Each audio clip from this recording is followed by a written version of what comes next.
The champagne flute slipped from my hand, shattering on the hardwood floor. I stood frozen in the doorway of our San Francisco loft, the world tilting as my eyes locked on the unthinkable.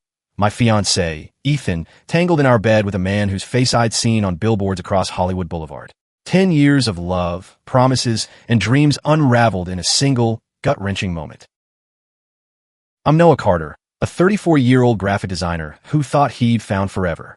Ethan Hayes, my sharp-witted lawyer fiancé, had been my rock since we met at a foggy pride parade in 2015. We were opposites. He was all tailored suits and calculated charm, while I was messy sketches and impulsive dreams, but we fit. Or so I thought. Our 10th anniversary was supposed to be a celebration, a rooftop dinner, a proposal I'd planned for months, and a future sealed with a ring I'd hidden in my sock drawer. Instead, I was staring at betrayal, my heart a jagged shard of glass. The Hollywood star, Jasper Reed, with his chiseled jaw and Oscar-nominated smirk, scrambled to cover himself, his eyes wide with panic. Ethan's face was a mask of guilt, his voice cracking as he stammered, "Noah, it's not what it looks like." But it was exactly what it looked like. The air smelled of expensive cologne and lies, and I couldn't breathe. I turned and ran, the echo of my own footsteps chasing me down the stairs. San Francisco's streets blurred as I stumbled through the night, the fog wrapping around me like a cold embrace. My phone buzzed relentlessly, Ethan's name flashing on the screen, but I couldn't answer. Not yet. I found myself at the edge of the Castro, where neon signs glowed like memories of happier times. We danced here, laughed here, built a life here. How had it come to this? I ended up at a dive bar, the kind with sticky floors and jukeboxes that played sad country tunes. The bartender, a grizzled man named Hank, slid a whiskey my way without a word. I downed it, the burn matching the fire in my chest. My mind replayed the scene. Jasper's smug confidence, Ethan's desperate eyes. 10 years. We'd survived family rejection, job losses, and the fight for marriage equality, only for it to end like a cheap tabloid headline. I thought back to the beginning. Ethan and I met when I was 24, sketching street performers at Pride. He'd tripped over my backpack, spilling his coffee, and instead of cursing, he laughed, a deep, warm sound that hooked me instantly. We talked until dawn, sharing stories of small-town upbringings and big-city dreams. He was from Ohio, raised by parents who disowned him when he came out. I was from Oregon, luckier with a mom who'd knit rainbow scarves for my boyfriends. We bonded over our scars, our hopes, and the way we both loved late-night tacos and bad sci-fi movies. By our second date, I knew I'd marry him. Ethan was steady, the kind of man who'd argue a case in court with ruthless precision but cry during Pixar movies. We moved in together after 6 months, built a life in our cozy loft, and planned a future. He'd propose, I'd say yes, and we'd have a small wedding by the Pacific. That was the dream. Now it was Ash. The bar's jukebox switched to a Dolly Parton song, and I laughed bitterly. Dolly wouldn't have put up with this. I ordered another whiskey, my thoughts spiraling. Why Jasper Reed? Was it the fame? The glamour? Ethan had always been ambitious, chasing high-profile clients at his law firm, but I never thought he'd chase a person. Jasper was everything I wasn't. Polished, famous, untouchable. I was just Noah, the guy who designed indie band posters and forgot to pay the electric bill. Hank, the bartender, leaned over. "You look like you've seen a ghost, kid." I snorted, spilling my story in slurred fragments. He listened, nodding, then said, "Love's a battlefield, but you don't win by running." His words stuck, but I wasn't ready to fight. Not tonight. I paid my tab and wandered back into the fog, my heart heavy with questions. Why had Ethan done this? Was our love a lie? And how the hell was I supposed to face tomorrow? I crashed at a friend's place, a painter named Mia who lived in a cluttered Mission District apartment. She didn't ask questions, just handed me a blanket and a mug of tea. I lay on her couch, staring at the ceiling, replaying every moment of the past decade. The good ones hurt the most. Ethan surprising me with a sketchbook on my birthday, the way he'd hum off-key while cooking breakfast, our quiet nights watching the city lights. Had it all been a performance? By morning, my phone was dead, but my resolve wasn't. I needed answers. Ethan owed me that much. I headed back to the loft, my stomach churning. The city was waking up, coffee shops buzzing, streetcars clanging, but I felt like I was moving through a dream. When I reached our building, Ethan was sitting on the steps, his suit rumpled, his eyes red. He stood when he saw me, his voice hoarse. "Noah, please, let me explain." I wanted to scream, to hit him, to walk away forever. But I didn't. I followed him inside, my heart pounding, knowing whatever he said next would change everything. The loft smelled like regret. Coffee grounds and the faint trace of Jasper's cologne lingered in the air. Ethan stood by the window, the morning light carving shadows across his face. He looked smaller, like the weight of his mistake had shrunk him. Noah, he started, his voice barely above a whisper. I'm so sorry. Sorry doesn't undo it. I snapped, my hands trembling. I sat on the edge of our couch, the one we'd picked out together at a flea market, its worn fabric a map of our life. Why, Ethan? Why him? Why now? My voice cracked, betraying the hurt I wanted to hide. He paced, running a hand through his dark hair. It wasn't planned. I swear. Jasper's a client. His divorce case, it's high profile, and I've been working late. We were at a gala, had too much to drink, and he trailed off, his eyes pleading for forgiveness I wasn't ready to give. It was one night, Noah. A mistake. One night. I laughed, sharp and bitter. You don't trip and fall into bed with a movie star, Ethan. You chose this. My mind flashed to the gala, one of those glitzy events Ethan thrived at, where I always felt out of place. I'd stopped going, tired of being the awkward plus one. Had that been my mistake? He knelt in front of me, grabbing my hands. I pulled away. Noah, I love you. I've always loved you. Jasper was a moment of weakness. I was stressed, the firm's been brutal, and he was there, saying all the right things. His voice broke. I'm not excusing it. I'm just trying to explain. I stood, needing distance. The loft felt claustrophobic, its exposed brick walls closing in. 10 years, Ethan. We fought for this. Against your parents, against the world. And you threw it away for what? A fling with a guy who'll forget your name by next week. My chest ached, the weight of betrayal crushing me. Ethan's eyes filled with tears. I didn't throw it away. I'm still here. I want us. He reached for me again, but I stepped back, my heart warring between love and rage.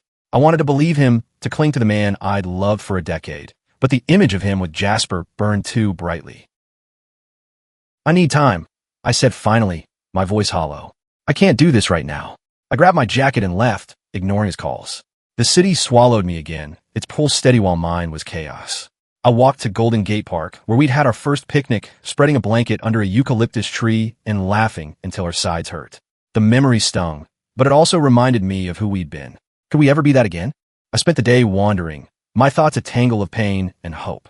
By afternoon, I ended up at a coffee shop, sketching mindlessly on napkin. An older man at the next table, white-haired and kind-eyed, noticed. You're an artist, he said, not a question. I nodded, and he smiled. Art saves us when nothing else can. Keep drawing. His words were simple, but they hit hard.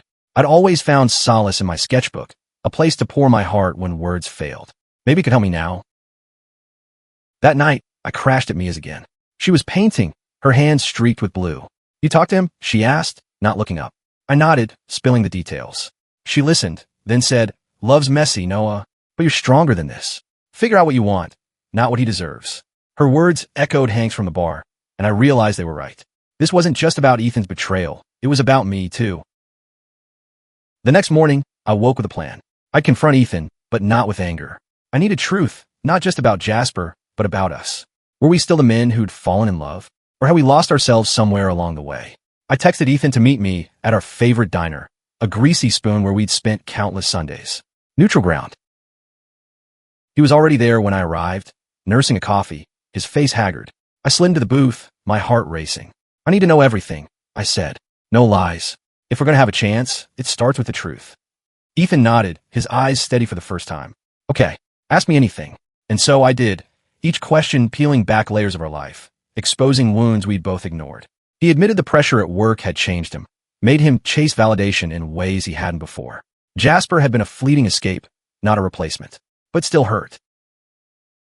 As we talked, I saw glimpses of the man I'd loved, the one who'd held me through panic attacks, who'd danced with me in our kitchen. But I also saw the cracks, the late nights I'd ignored, the distance I'd chalked up to stress. We'd both let our love slip, and Jasper was just the breaking point. By the time we finished, the diner was emptying out. I didn't have all the answers, but I had enough to know one thing. I wasn't ready to give up. Not yet. I'm not promising anything, I told him. But I'm willing to try. For us. Ethan's relief was palpable, but I held up a hand. This isn't forgiveness. It's a start. We left the diner together, not touching but side by side. The road ahead was uncertain, but for the first time in days, I felt a spark of hope. Maybe love could survive this. Maybe we could rebuild. The weeks that followed were a tightrope walk. Ethan and I moved back into the loft, but it wasn't the same. Every corner held a memory of laughter, of fights, of that night with Jasper. We slept in the same bed, but there was a gap between us, an invisible wall built of doubt and hurt. I want to bridge it, but trust is a fragile thing, and Ours was in pieces. We started small. Ethan took a leave from the firm, citing personal reasons. He wanted to show me he was serious about fixing us. I appreciated it, but it also scared me. What if this was just guilt, not love? I threw myself into work, designing a mural for a community center in the Castro. The project was a lifeline, a way to channel my pain into something beautiful. I painted two figures holding hands, their faces blurred but their connection clear. It was us, or who we could be. One evening, Ethan found me at the community center, paint smudged on my jeans. He brought takeout, tacos, our old favorite, and we sat on the floor, eating in silence. Finally, he spoke. I'm seeing a therapist, Noah. I want to understand why I did it, why I risked us. His honesty caught me off guard. I'd expected excuses, not introspection. I want you to go with me, he added, if you're ready. Therapy wasn't something we'd ever considered. Growing up, we'd both been taught to tough it out, to bury pain under bravado. But I nodded. Okay, let's try. The next week, we sat in a cozy office with a therapist named Dr. Larson, a white woman with sharp eyes and a gentle voice. She didn't sugarcoat things. Rebuilding trust takes work, she said. You both have to want it. We didn't want it, but it was brutal. Sessions unearthed old wounds. My fear of abandonment. Ethan's need for approval. We talked about his parents' rejection, how it had left him chasing success to prove his worth. Jasper had been a symptom, not the cause. I shared my own insecurities, how I'd felt overshadowed by Ethan's ambition. We cried, we argued, we laughed at memories we'd forgotten. It wasn't a cure, but it was a start. Outside therapy, we tried to rediscover each other. We took walks along the Embarcadero, holding hands tentatively, like teenagers on a first date. One night, Ethan pulled me into a dance under a street lamp, humming a tune only he knew. I laughed, and for a moment the weight lifted, but then I'd remember Jasper, and the wall would rise again. The media didn't help. Jasper's divorce was tabloid fodder, and rumors swirled about his mystery fling. Ethan's name stayed out of it, but the speculation stung. I avoided social media, but one day, a coworker showed me a headline. Jasper Reed's new romance? The photo was blurry, but I knew Ethan's silhouette anywhere. My stomach dropped. Was it happening again? I confronted Ethan that night. Is there more you're not telling me? I held up my phone, the headline glaring. He shook his head, adamant. Noah, I swear it's over. That photo's from the gala, before you, before everything. I wanted to believe him, but doubt was a poison. Dr. Larson's words echoed. Trust is a choice. I had to choose whether to let this destroy us or to fight for what we could be. I chose to fight. We set boundaries. No late nights at the firm, no secrets. Ethan introduced me to his colleagues, something he'd rarely done before. I met his boss, a gruff man who respected Ethan's talent, but pushed him too hard. I saw the pressure Ethan lived under, and it softened my anger just a little. One weekend, we drove to Big Sur, where we'd vacationed years ago. The cliffs and crashing waves felt like a reset. We hiked to a secluded cove, the same one where Ethan had once carved our initials into a driftwood log. They were still there, weathered but enduring. We sat on the sand, watching the sunset. I don't deserve you, Ethan said, his voice thick. But I'll spend my life trying to. I didn't respond, but I leaned against him, feeling the warmth of his shoulder. It wasn't forgiveness, not fully, but it was a step. The ocean roared, and I wondered if love was like that. Wild, unpredictable, but capable of carving something lasting. Back in the city, I finished the mural. At the unveiling, Ethan was there, clapping louder than anyone. The community center director, a white man named Tom, pulled me aside. This is powerful, Noah. It's about love, but it's also about resilience. His words hit home. Resilience. That's what we were building, one painful, hopeful step at a time. Months passed, and the gap between us narrowed, but it never fully closed. We were trying, we were trying, but love after betrayal is like a broken bone. It heals, but you always feel it when it rains. Ethan was different now, more open, less guarded. He'd quit the firm, taking a job at a nonprofit defending LGBTQ rights.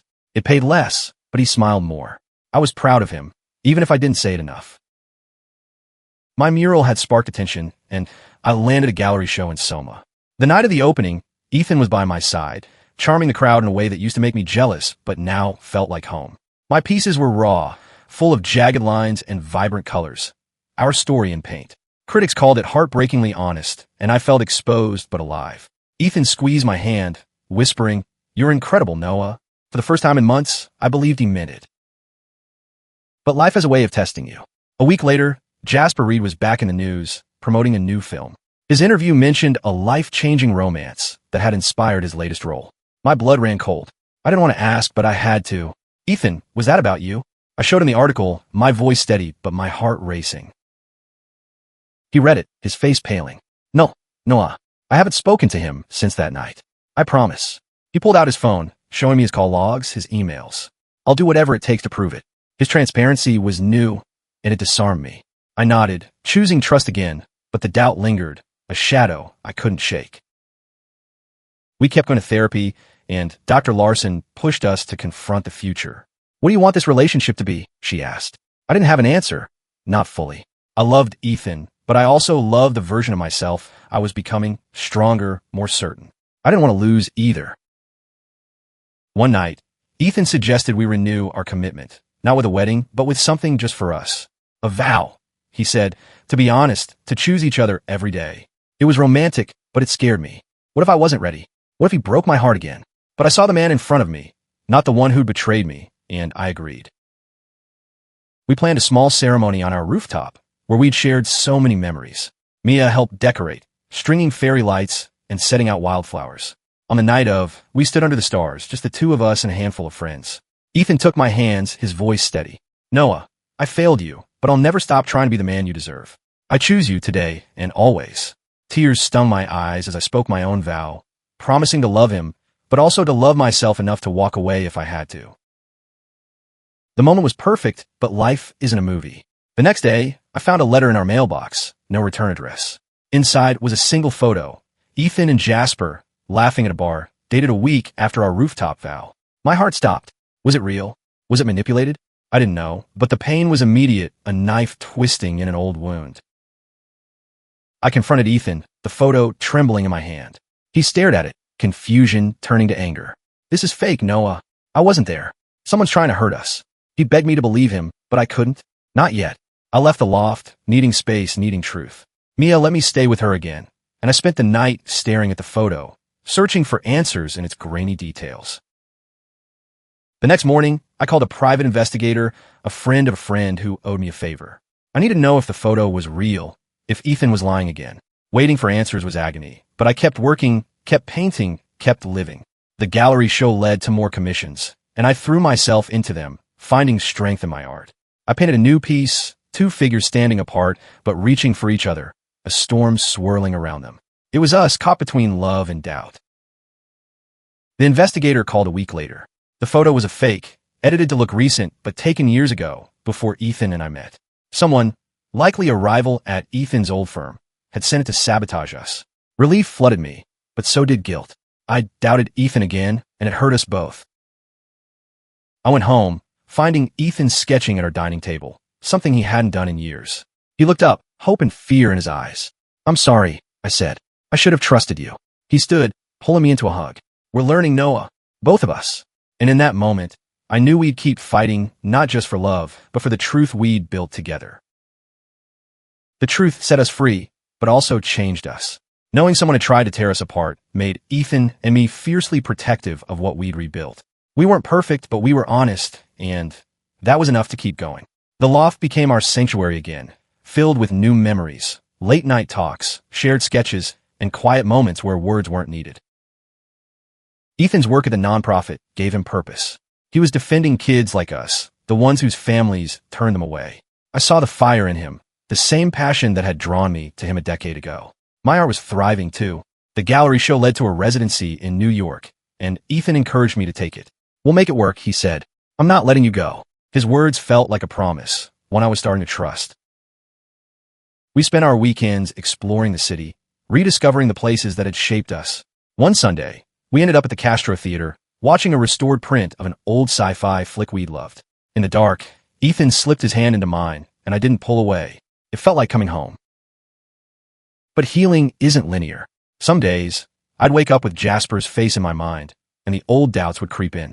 Ethan sensed it, always knowing when I needed space or a hug. He'd started painting again, small canvases that he left around the loft like love notes. One was of us on the rooftop, our vow night, with the city lights blurred behind us. This is who we are, he'd written on the back. I framed it, a reminder of our resilience. The residency meant 6 months apart, and I was terrified. Long distance had never been our strength, but Ethan insisted we could handle it. We set rules. daily calls, no secrets, and a visit every month. The night before I left, we stayed up talking, laughing about the time we'd gotten lost on a road trip, and ended up at a dive bar with the best karaoke in California. "We've survived worse than distance," Ethan said, kissing my forehead. I believed him. New York was a whirlwind. The art scene was electric, and I poured myself into it, creating pieces that told our story: love, betrayal, redemption. Ethan visited as promised, and we'd explore the city, stealing kisses in Central Park and arguing over pizza toppings. Each visit strengthened us, proof that we could endure. When I returned to San Francisco, Ethan was waiting at the airport, holding a sign with my name and a badly drawn heart. I laughed, running into his arms. The loft was different now, brighter, filled with our art, our vows, our truth. We weren't the same men we'd been 10 years ago, but we were better, forged in fire and choice. On our 11th anniversary, we went back to Big Sur, to the cove with our initials. The driftwood was still there, a testament to time. Ethan pulled out a ring, the one I'd hidden all those years ago, now polished and resized. "I found it when you left," he said. "I've been carrying it, waiting for the right moment." He knelt, tears in his eyes. "Noah Carter, will you marry me?" I froze, not from doubt, but from the weight of it all. Our pain, our growth, our love. "Yes," I whispered, and we kissed as the waves crashed, sealing a new chapter. The ring felt right on my finger, a symbol not just of love, but of survival. We didn't have a perfect ending, because life doesn't work that way. But we had a meaningful one. We'd faced betrayal, doubt, and sabotage, and come out stronger. Our love wasn't a fairy tale. It was a choice, made every day, to fight for each other. As we stood by the ocean, I knew we'd keep choosing, no matter what came next. And that was enough.